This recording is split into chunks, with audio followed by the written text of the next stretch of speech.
अखंडमंडलाकारं व्याप्तं येन चराचरं तत्पदं दर्शितं येन तस्मै श्रीगुरुवे नमः। अज्ञानान्धस्य लोकस्य ज्ञानाञ्जनशलाकया चक्षुरुन्मीलितं येन तस्मै श्रीगुरुवे नमः। अध्यात्म विश्व विज्ञान यूट्यूब चैनल के सभी प्रेमी पाठकों का इस आत्मचिंतन आत्म मंथन में हार्दिक स्वागत है। आत्म मंथन करने से ये ध्यान में आता है कि हमारी सोच क्या है और हमने अपनी सोच को किस तरह विकसित करना चाहिए। और इसके विषय में सर्वसामान्य जनों में केवल यही भावना है कि जो भी हम कर रहे हैं, जो भी हम धर्म के नाम पर कर रहे हैं, उन सभी कर्मों से ईश्वर की प्राप्ति होती है। अब हमने ईश्वर की तलाश करनी है और ईश्वर की तलाश करने का क्या कारण है, क्यों करनी चाहिए, तो इस विषय में भी हम संभ्रम में ही रहते हैं। और ये भी हमारे ध्यान में नहीं आता कि ईश्वर की खोज करें तो क्यों। और कुछ लोग ईश्वर को जो नहीं मानते, जो अपने आप को नास्तिक कहते हैं, वो उनसे अगर आप पूछेंगे तो वो कहते हैं ईश्वर तो है ही नहीं। तो फिर ईश्वर नहीं है तो ये जो सुबह दोपहर शाम होती है और ये सारा सूर्य अपनी कक्षा में घूम रहा है, पृथ्वी अपनी कक्षा में घूम रही है, ये ऋतुएं होती है, ये बदलाव होते हैं, पतझड़ आता है, सावन आता है, जल बरसता है, सूखा होता है, फिर ठंडी के दिन आते हैं, ये सारा चक्र कैसे कौन चलाता है, या ये क्या है, ये क्या है, इसका स्वरूप क्या है, ये जानना। तो कहने का आशय ये है कि अगर हम पूछने निकले कि ईश्वर कहाँ है, तो सर्वप्रथम हम गए नास्तिक के पास। नास्तिक से पूछा कि भाई आप ईश्वर है ऐसा मानते हो? वो कहते हैं नहीं मानते। तो फिर हम उनसे ये कहते हैं कि भाई अगर आप ईश्वर नहीं मानते हो तो आप क्या मानते हो? तो हम तो यही मानते हैं कि जन्म लेते हैं और मृत्यु होते हैं, वो तो होते ही है, इसमें नई बात क्या है। लेकिन ये शरीर किन तत्वों से बना है, शरीर किन तत्वों से बना है, और जैसे ये जिन तत्वों से बना है उन्हीं तत्वों से तो सब बना होगा, क्योंकि एक ही मटेरियल से अनेक वस्तुएं बनती है, एक ही लकड़े से कुर्सी पलंग सोफा अनेक वस्तुएं बनती है। वो क्या है, तो वो चुप हो जाते हैं, वो कुछ कहते नहीं। फिर हम चलते हैं, आगे बढ़ते हैं, तो फिर हम मूर्ति पूजक जो है, जिन्हें हम यानी मूर्ति पूजा जो ये कहते हैं कि जो प्रतिमा पूजन करने वाले, उनके पास गए। उनसे हमने पूछा कि ये किसकी प्रतिमा है, तो कहने लगे ये ईश्वर की प्रतिमा है। वो ईश्वर की प्रतिमा है कि किसी विभूति की प्रतिमा है? ईश्वर की प्रतिमा है ऐसा तो कोई कह नहीं सकता। हाँ, विभूति की प्रतिमाएं हो सकती है। तो उन्होंने कहा कि नहीं, ये विभूति ही ईश्वर है और इन्हीं ने सारा ये संसार बनाया है और यही नियंत्रण करते हैं। ऐसे जिनकी वो फोटो या प्रतिमा लगा लेता है वो कहता है। अब उससे हम ये कहते हैं कि यदि यही ईश्वर है तो ये तो एक संप्रदाय के है, एक पंथ के है, एक विचारधारा के है, इनके यानी दृष्टिकोण सर्व और कैसे मान्य होगा, सार्वभौमिक कैसे हो सकता है? क्योंकि ईश्वर सार्वभौमिक ही हो सकता है, वो किसी का पक्षधर नहीं हो सकता। उसके अनंतर हम गए तो कहना पड़ा लोगों का कि भाई संप्रदाय का पालन करो, संप्रदाय का पालन करना ही ईश्वर की सेवा है। तो हमने कहा कि ईश्वर आप दिखा दीजिए कहाँ है, तो फिर हम उसकी सेवा करें। तो उन्होंने कहा कि वो तो दिखाया नहीं जा सकता, वो 7वें आसमान में है, 9वें यहाँ है, और फिर वहाँ ऐसा है, फिर वो दिखा नहीं सकते, बता सकते हैं, और वो भी इस प्रकार से कि इसका कहीं ऑफिस और कहीं है। और जब किसी का ऑफिस कहीं है तो जब वो है तो वो दिखना चाहिए, जो दिखता नहीं केवल है का विश्वास है, और यही मत को पकड़ कर बैठे हैं।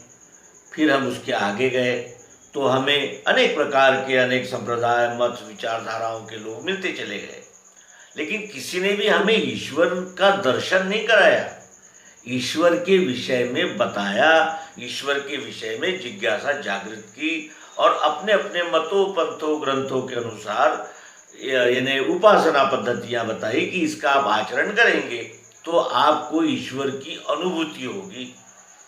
अनुभूति का अर्थ क्या है? कोई ख्याली पुलाव है? अनुभूति का अर्थ क्या है? अनुभूत का अर्थ होता है अनुभव।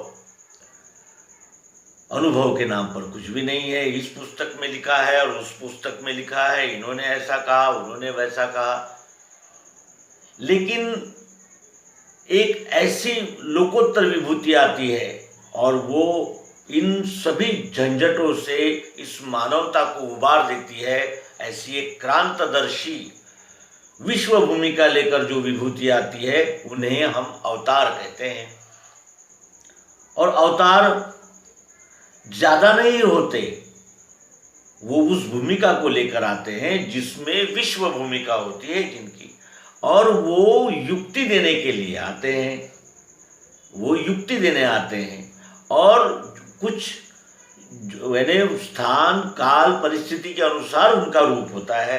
कभी वो शस्त्र उठाते हैं तो शस्त्र के बल पर न्याय और रक्षा करते हैं। इस युग में बुद्धि को धारण करके एक अवतार आया है जिनका नाम है श्री मायानंद जी चैतन्य। कलयुग में दिव्य दृष्टि को दर्शाकर सभी मतों, पंथों, संप्रदायों, ग्रंथों, विचारों समन्वय करने वाला सर्वांग योग नामक एक छोटा सा ग्रंथ, और उसमें वर्णित एक युक्ति, जिस युक्ति से पर ईश्वर को जाना जा सकता है और उससे संवाद कर सकते हैं, उसकी सेवा भी कर सकते हैं। भक्ति के नाम पर केवल कर्म कांड करना ये भक्ति नहीं हो सकती। भक्ति का अर्थ होता है सेवा। भज धातु से बनता है, भजना यानी सेवा करना, और हमें उसका प्रत्यक्ष स्वरूप ही ध्यान में नहीं आएगा तो किस तरह हम उसकी सेवा कर सकेंगे। और अगर हमने आंखें खोलकर इस मानवता की ओर देखा तो ये भी स्पष्ट दिखता है कि ऐसे ही खेमों में ये मानवता बटी हुई है। सबके अपने अपने ईश्वर है, सबके अपने अपने ग्रंथ, पंथ, संप्रदाय सब अपने अपने हैं, सबके हैं, और वो उसी को सत्य मानकर चल रहे हैं। और इसीलिए इस विश्व में ऐसा जो भयंकर समय आता है जब सब में एक और एक में सब का विस्मरण इस मानवता को हो जाता है, तब वो विश्वरूप परमात्मा किसी मनुष्य का देह धारण करके इस पृथ्वी तल पर आते हैं। और उन्होंने अपने आने का प्रयोजन भी श्रीमद् भगवद गीता में बता दिया है, और उन्हें अवतार कहते हैं।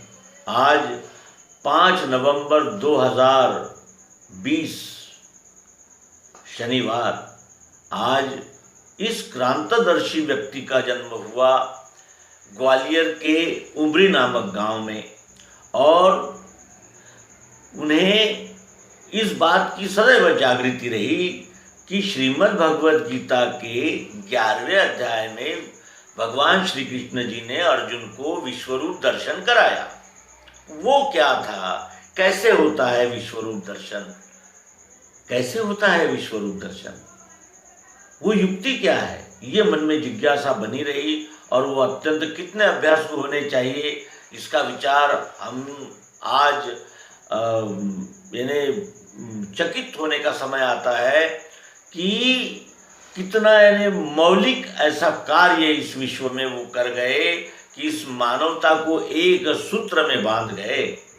और जो यथार्थ है, प्रायोगिक है, प्रत्यक्ष है, वो दिव्य दृष्टि उन्हें काशी के दशाश्वमेध घाट पर स्वामी श्री विशुद्धानंद जी सरस्वती द्वारा वो प्राप्त हुई युक्ति।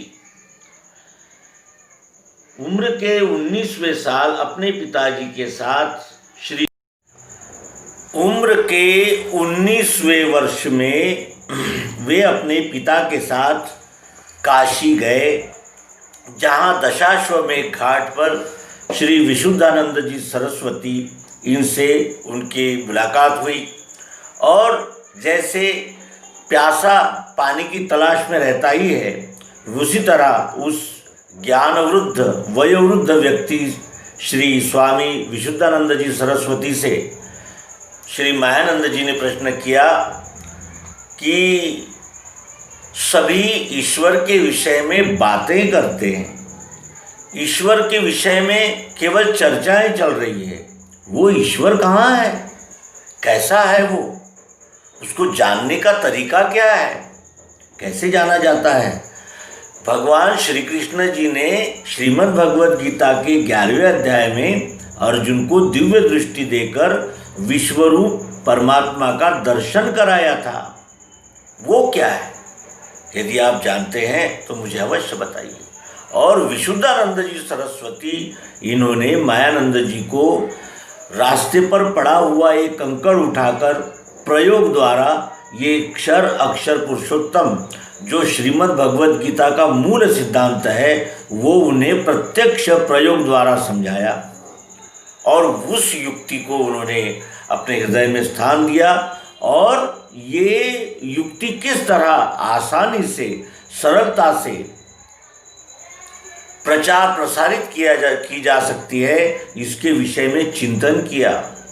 और वो सूत्रबद्ध ग्रंथ सर्वांग योग के रूप में हमारे सामने है। और ये विश्व को जो उन्होंने जिसे कहते हैं कि अद्वितीय मार्ग और अद्वितीय जिसे कहते हैं देन दी है, वो अलौकिक है, अद्भुत है और कल्याण करने वाली है। इस दिव्य दृष्टि से क्या लाभ होते हैं? तो दृष्टि से ही तो सब होता है, सुख दुख लाभ हानि, ये क्या है? ये दृष्टि ही तो है। मेरा तेरा ये दृष्टि है। वो दिव्य दृष्टि प्राप्त होने से हम अपने स्तर से ऊपर उठते हैं। जो हम आज 3.5 हाथ के शरीर को ही मैं हूँ ऐसा मानते हैं, वो अपने वास्तविक स्वरूप को जानकर अपनी समझ विशाल और विस्तृत हो जाती है। और सबसे बड़ी बात है कि मृत्यु का डर निकल जाता है, क्योंकि वस्तु को जब ये पता चले कि मैं किन तत्वों से बना हुआ हूँ, तब उसके विघटन का उसे अफसोस नहीं होता, क्योंकि वो जानता है कि मैं विघटित हो रहा हूँ, नष्ट नहीं हो रहा। और ये परम लाभ देने वाली विद्या का प्रचार प्रसार करने के लिए उन्होंने संपूर्ण भारतवर्ष में प्रचार कार्य किया।